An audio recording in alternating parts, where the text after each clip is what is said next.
얘기하시라고요. 안마 받을 준비 되셨어요? 얘기하십시오. 시작. 자, 오늘 다 같이 나눌 말씀은 고린도후서 1장 15절에서 22절 말씀입니다. 고린도후서 1장 15절에서 22절까지.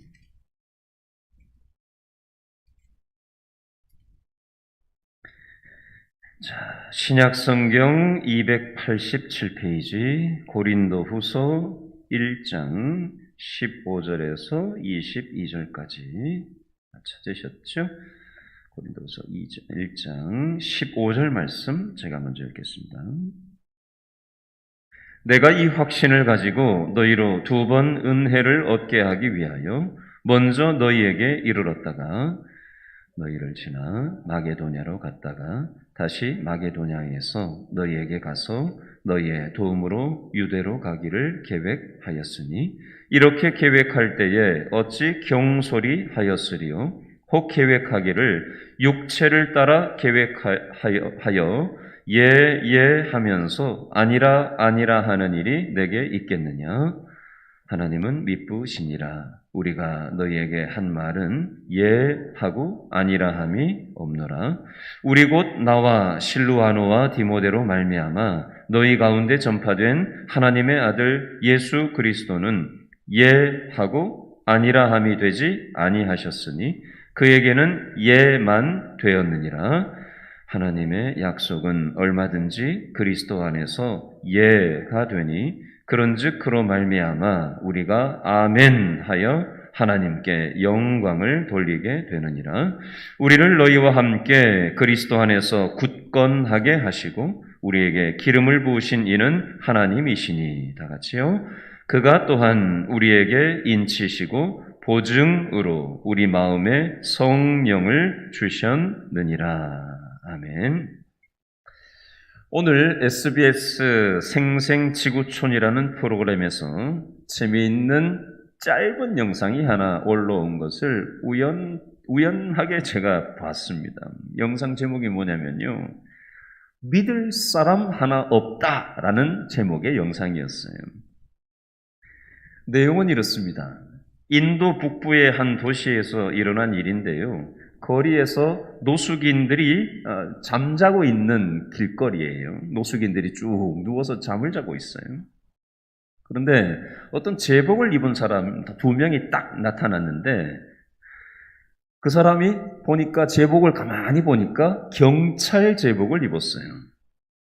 그래서 경찰이니까 노숙인들이 잠자는데 순찰하는 줄 알았는데 순찰하는 게 아니라 노숙인의 옷을 이렇게 저렇게 만지더니 옷 속에 있던 뭘 빼들었는지 아세요? 노숙인의 핸드폰을 빼가지고 훔쳐서 달아났습니다. 누가요? 경찰이 노숙자의 핸드폰을 훔쳐가지고 도망가는 영상이었어요.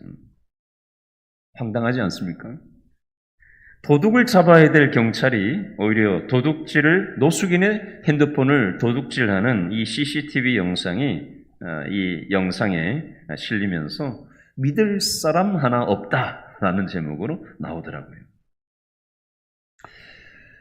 요즘 우리나라에 보이스피싱 범죄가 많이 일어나고 있는데요. 최근에 신종 사기 수법 중에 택배 기사라고 속이면서 핸드폰으로 문자 링크를 보내는 거예요.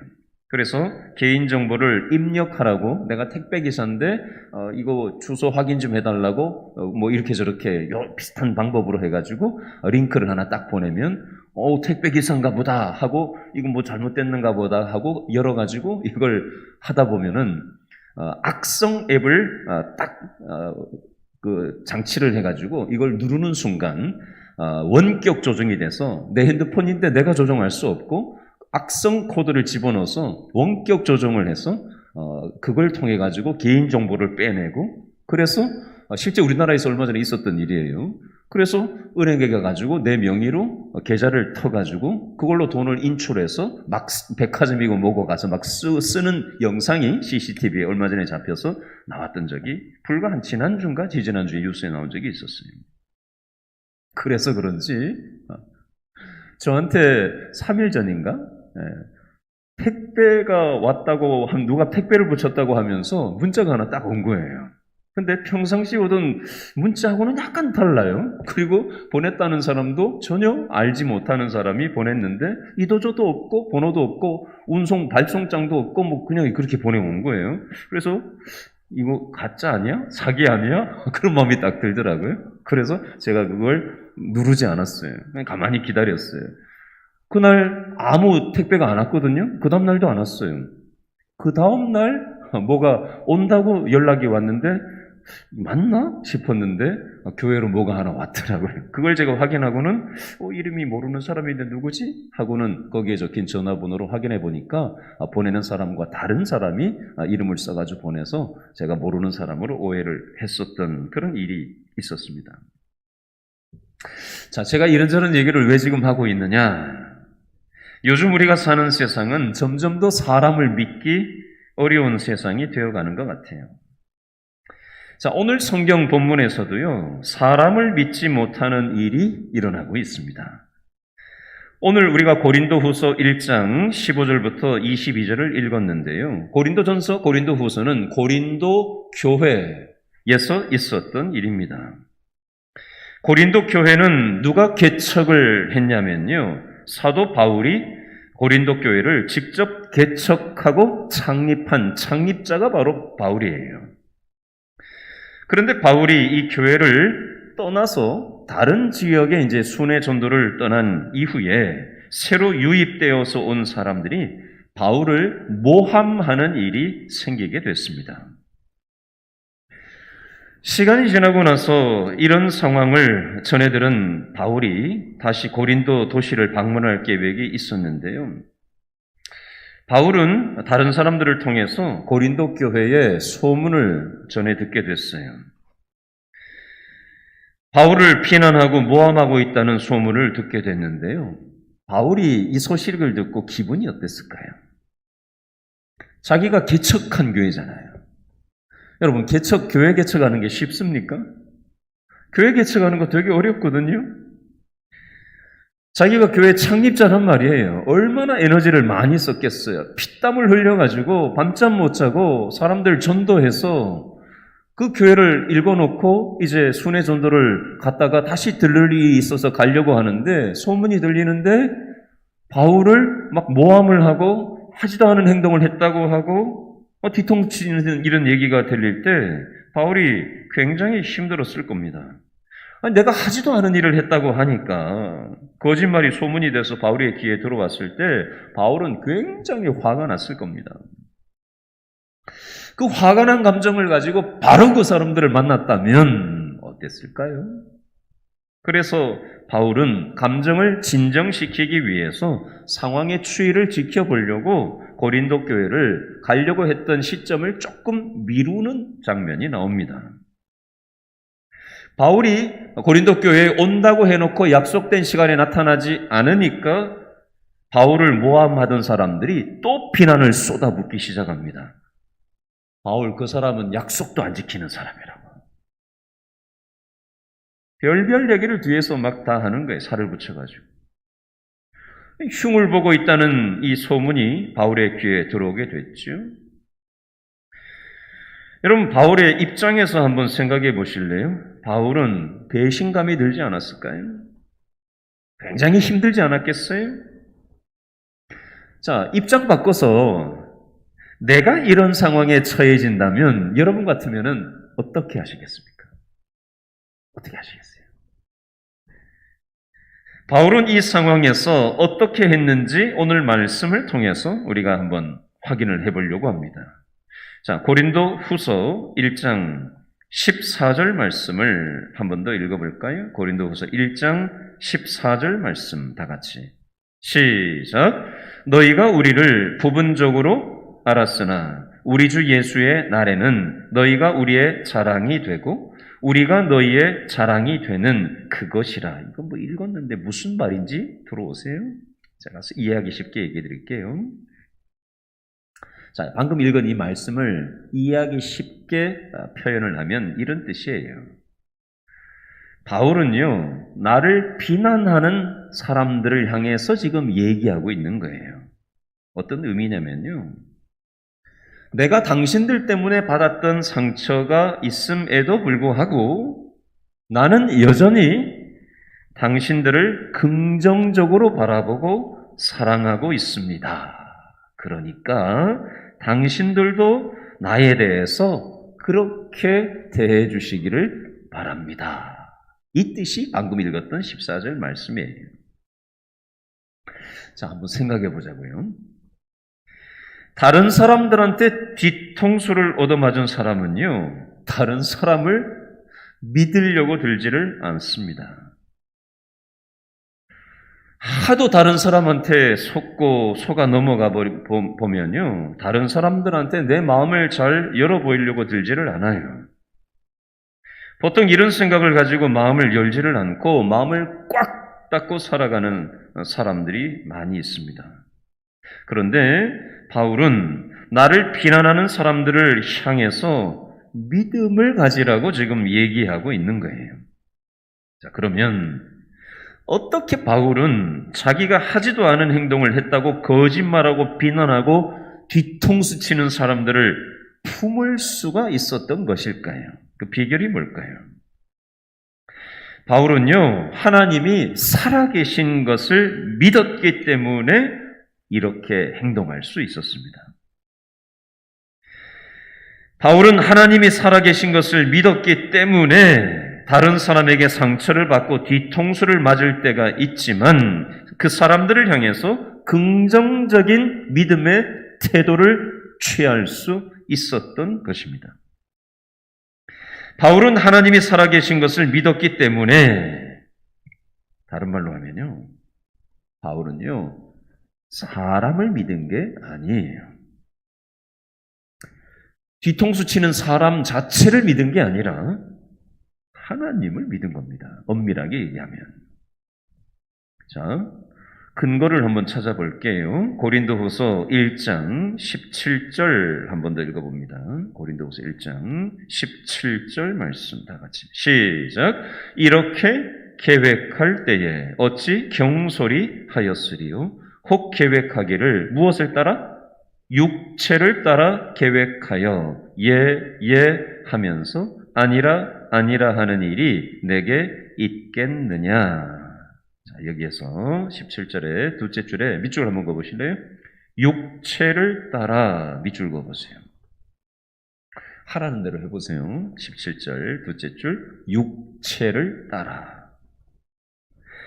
자, 이 육체를 따라라는 말을 다른 말로 더 와닿는 말로 바꾼다면 무슨 뜻일까요? 본능대로, 기분 내키는 대로라는 뜻이기도 합니다.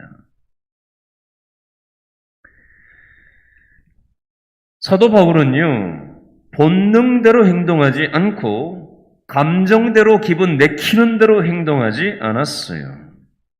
왜요?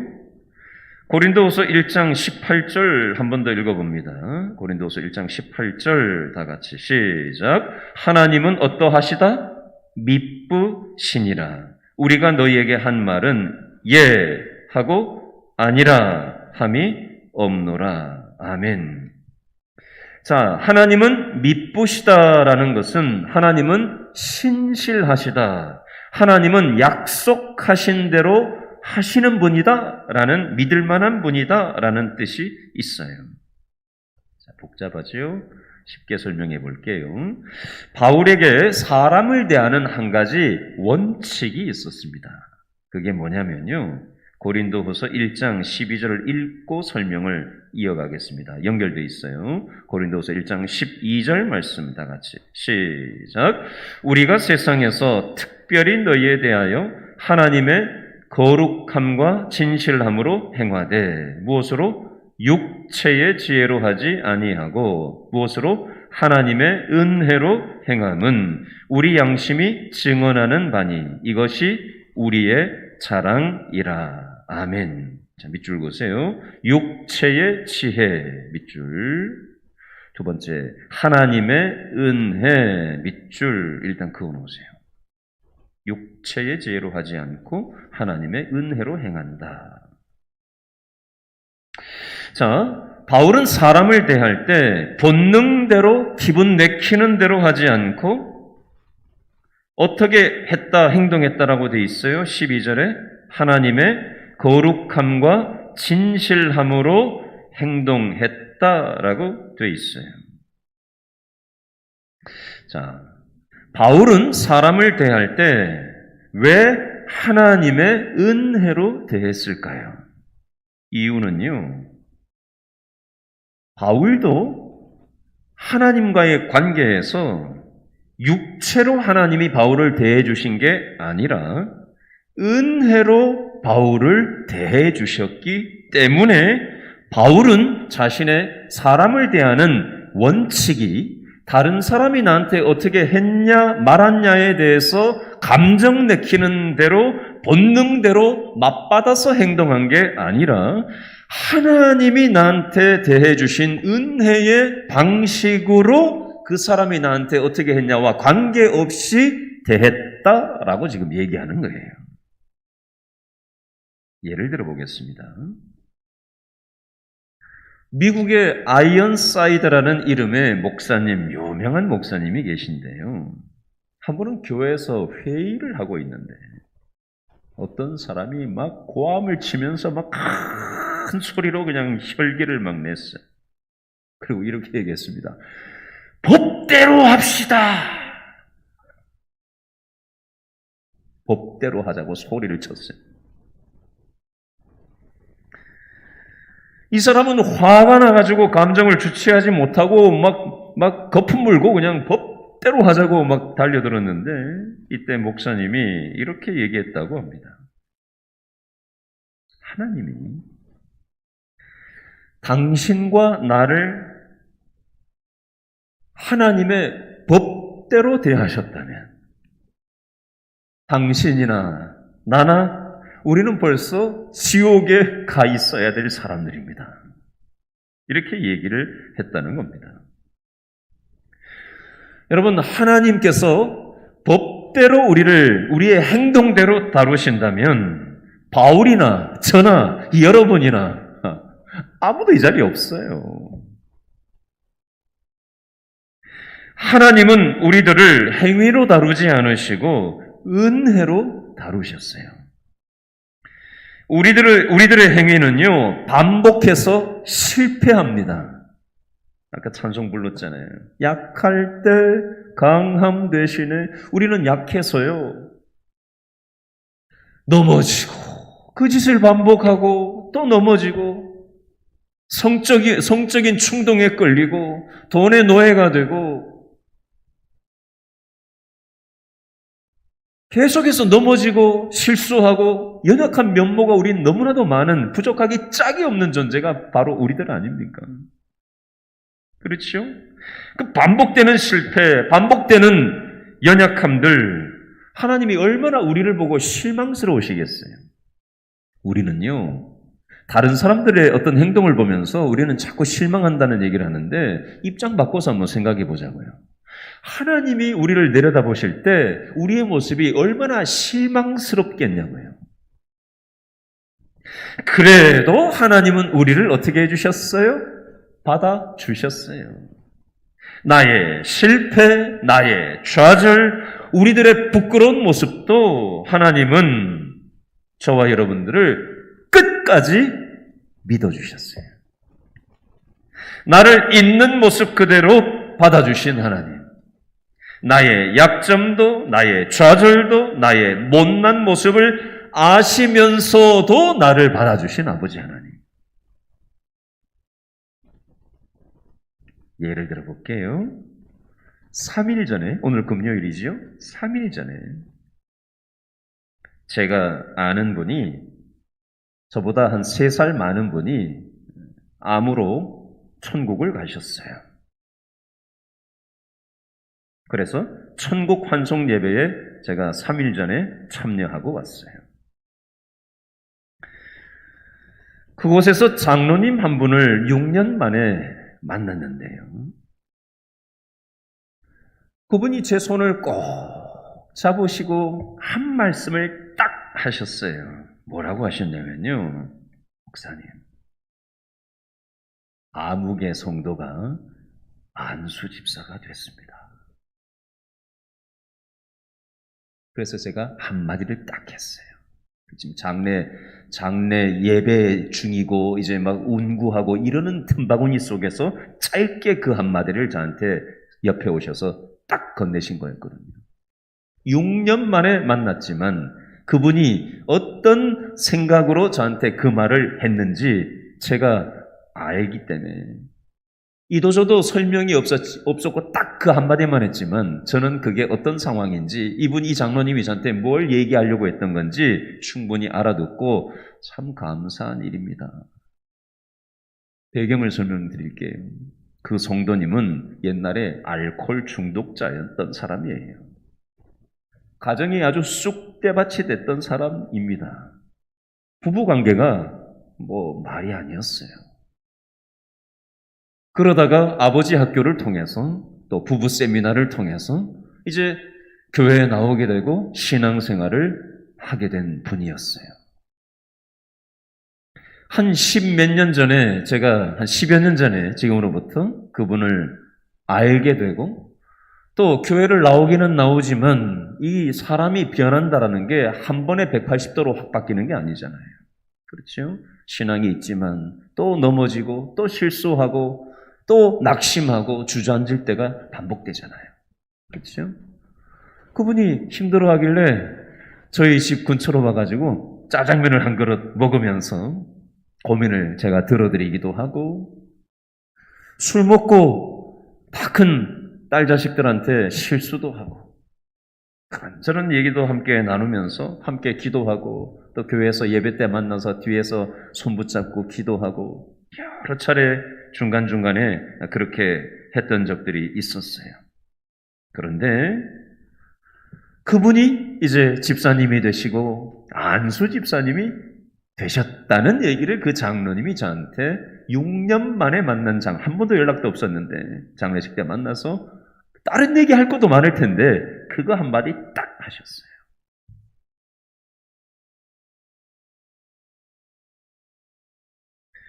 여러분, 하나님은 우리들을 행위로 다루지 않으시고 은혜로 대하시는 분이에요.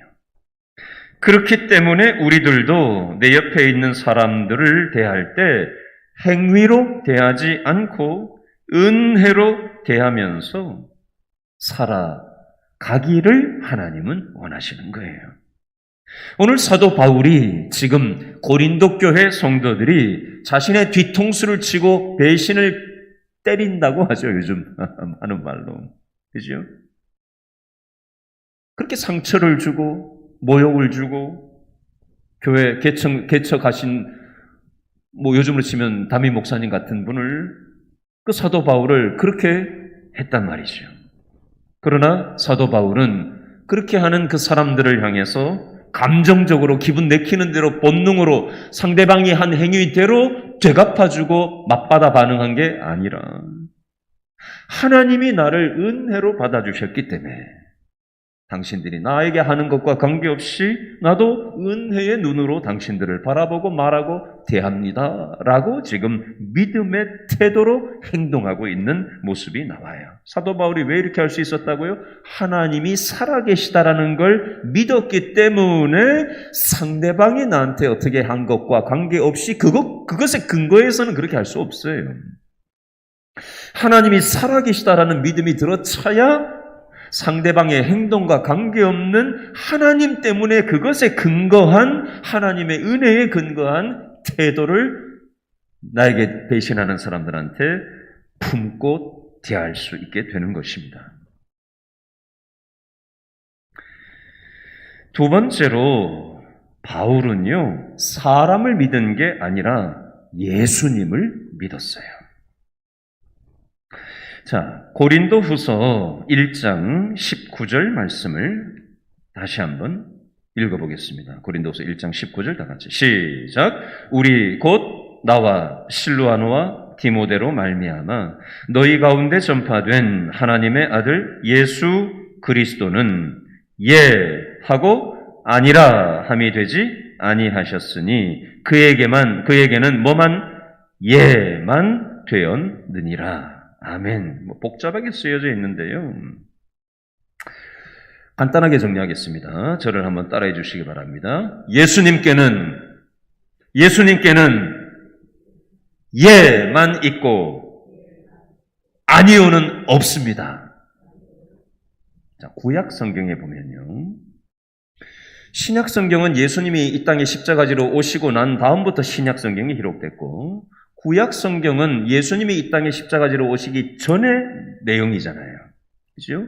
신약과 구약을 이렇게 한마디로 정리합니다. 구약은 오실 예수님. 신약 성경은 오신 예수님이라고 신약과 구약을 달리 표현할 수도 있어요. 구약에는 오실 예수님, 오실 메시아를 기다리는 내용이 구약 성경이에요. 구약 성경에 보면 앞으로 메시아가 이 세상에 오신다고 했는데 메시아가 오시지 않으니까 사람들이 얘기를 하는 거예요. 세상이 이렇게 썩어 문드러졌는데 왜 메시아는 아직도 오시지를 않는가? 사람들은 메시아가 오신다는 걸 믿을 수가 없었어요. 그러나 때가 되니까 예수님이 이 세상에 오셨습니다. 십자가 지시로. 예수님처럼 상처를 많이 받고 배신을 많이 경험하신 분도 없을 거예요. 예수님은 제자 중에 한 사람인 가롯 유다에게 배신을 당했어요. 예수님이 가롯 유다가 배신할 걸 모르고 계셨을까요? 다 알고 계셨겠죠. 그러나 예수님은 가롯 유다의 배신까지도 하나님이 사용하셔서 합력하여 선을 이루게 하실 것을 믿었기 때문에 자신을 배신할 가롯 유다에게 성만찬을 베푸실 수 있었습니다. 예수님이 십자가를 지실 때 제자들은 예수님을 한 사람도 빼놓지 않고 다 배신하고 다 도망갔어요. 그런데도 예수님은 십자가에서 3일 만에 부활하시고 나가지고 누구를 찾아 나서요? 배신하고 다 도망가 있는 그 제자들을 찾아 나서십니다. 여러분, 만약에 저와 여러분이 예수님의 입장이었다면 어떻게 하셨을 것 같아요? 나를 배신하고 나에게 상처를 주고 나에게 실망을 주고 나를 버리고 도망간 사람이 있다고 생각해 보세요. 그 사람한테 찾아가서 손 내밀고 싶으세요? 꼴도 배기 싫지. 솔직하게 얘기해서. 제가 예수님 입장이라면 잘 그렇게 못할 것 같아요. 그런데 우리 예수님은 그렇게 하셨어요. 자, 바울은 어떻게 했는지 한번 찾아보겠습니다. 고린도후서 2장 7절을 한번 읽어보겠습니다. 고린도후서 2장 7절 다 같이 시작. 그런즉 너희는 차라리 그를 뭐하고 용서하고 위로할 것이니 그가 너무 많은 근심에 잠길까 두려워하노라. 아멘. 여기에 나오는 그는 누굴까요?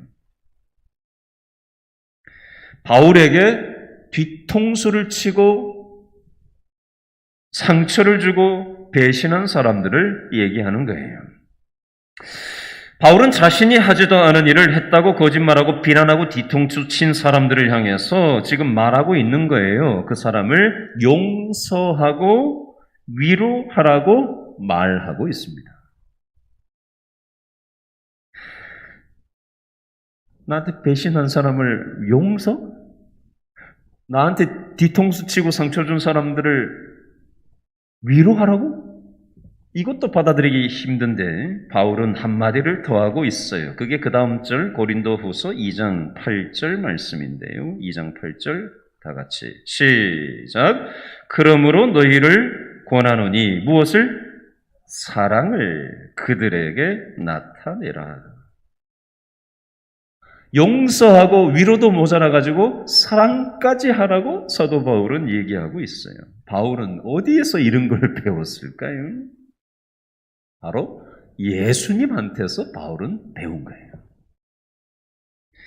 예수님은 자신에게 상처 준 사람들을 품어주시고 용납해 주시고 사랑해 주셨어요. 이게 바로 십자가예요.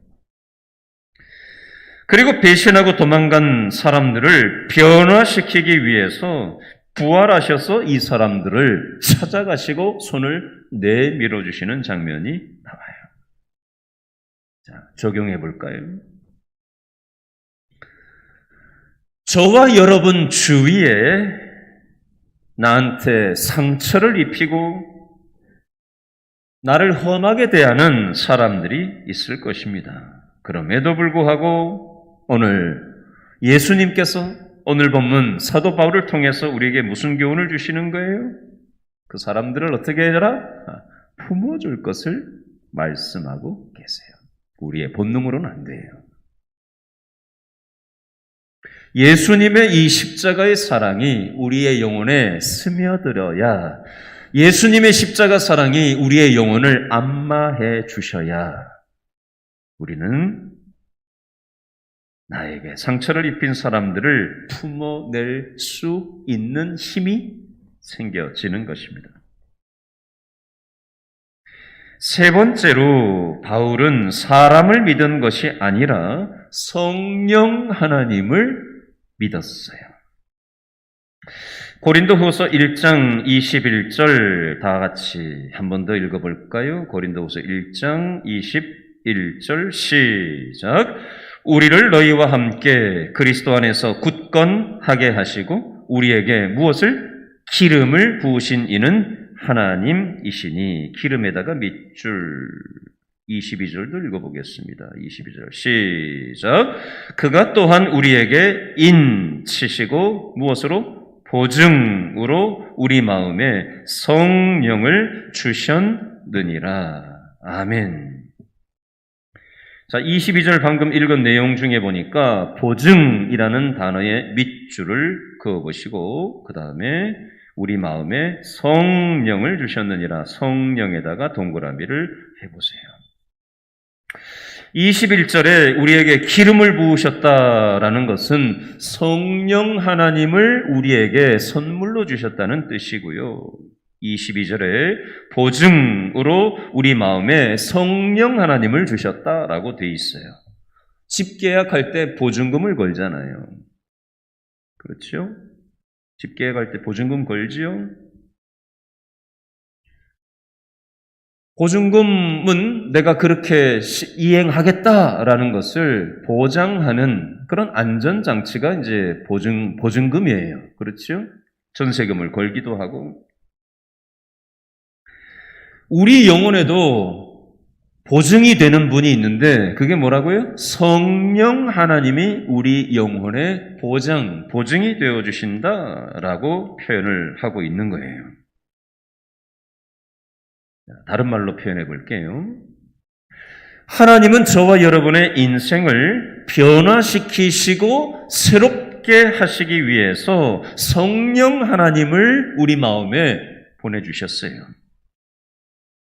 우리 안에 보내주신 성령 하나님 때문에 사람이 변화될 수 있다라는 것을 여러분 믿으십니까?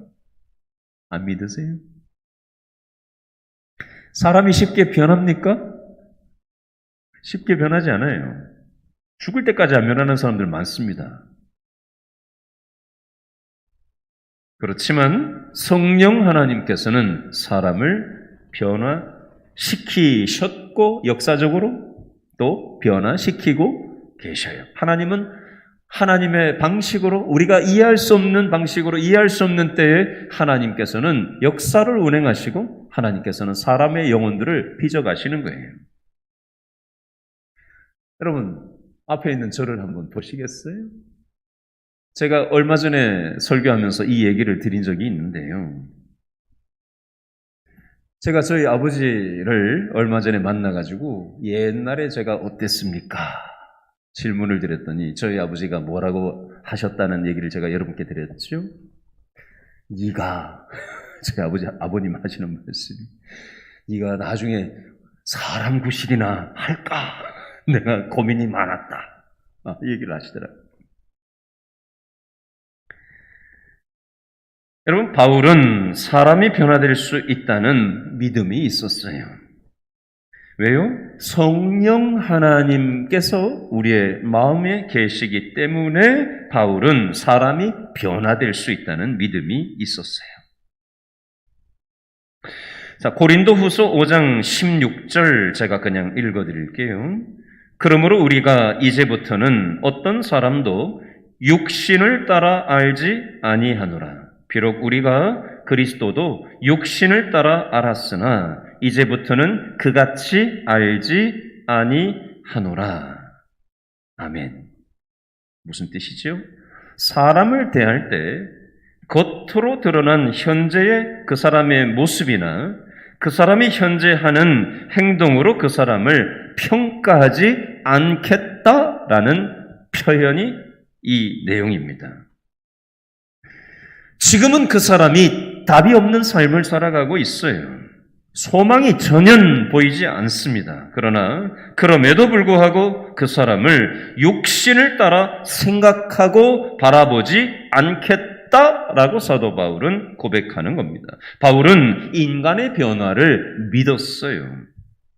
여러분, 복음은 사람을 변화시킬 수 있습니다.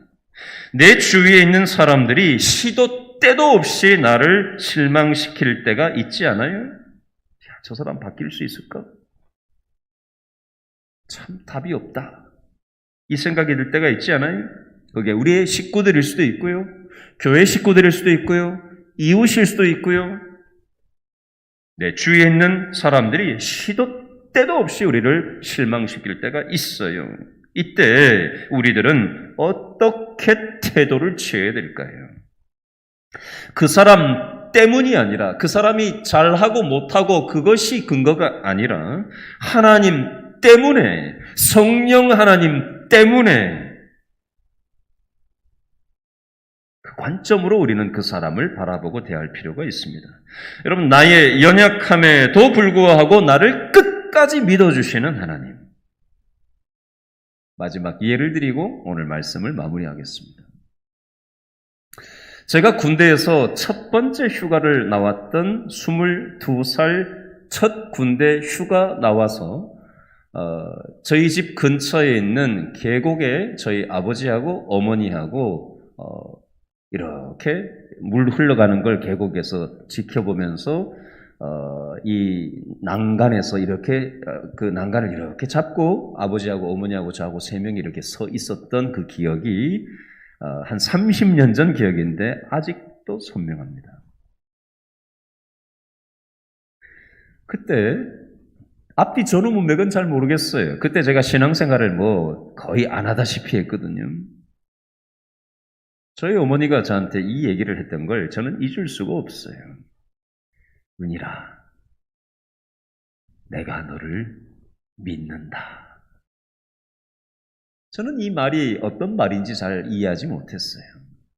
그런데 지금에서야 가만히 생각을 해보면 저희 어머니는 저를 믿은 게 아니에요. 저의 겉모습을 봤을 때는 답이 없는 삶을 살고 있었거든요. 하나님도 믿지 않지, 감정대로, 내 생각대로, 나의 본성대로 살아가고 있는 저의 모습을 볼 때는 답도 없고 소망도 없고 믿을 만한 구석이라고는 존재하지 않았을 때였습니다. 그런데 저희 어머니가 저를 향해서 내가 너를 믿는다고 하는 그 말의 이유는, 근거는 무엇이냐? 하나님을 믿은 거예요. 이 속에서 지금 일하고 계신 하나님을 믿는다라는 것을 생략한 채 내가 너를 믿는다고 얘기한 거예요. 여러분, 우리는 내 옆에 있는 대상이 자녀든 부모든 형제든 구역 식구든 누구든 간에 그 사람의 행동, 말, 그걸 보면 우리는 시험에 들 만한 거리들이 많아요. 하루에도 수없이 낙심하고 지치고 실망하고, 그죠? 그럴 때가 많아요. 그것에 맞받아가지고 우리가 그 사람이 한 대로 그대로 돌려주는 말과 행동을 이렇게 하게 되면요, 답이 없어요. 계속 그 관계는. 사도 바울이 오늘 고린도 교회를 향해서 뭐라고 말씀하고 있는 거예요? 나는 하나님 때문에 너희들을 믿는다. 나는 예수님 때문에 너희들을 믿는다. 나는 성령 하나님 때문에 너희들을 믿는다. 지금은 답이 없지만 하나님께서 역사하셔서 이 모든 것이 합력하여 선을 이루실 줄로 믿는다. 이 얘기를 사도 바울이 하고 있는 거예요. 이 고백이 저와 여러분의 고백이 될 수 있기를 바랍니다. 자, 말씀 붙잡고 우리 다 같이 기도하기 전에 아까 불렀던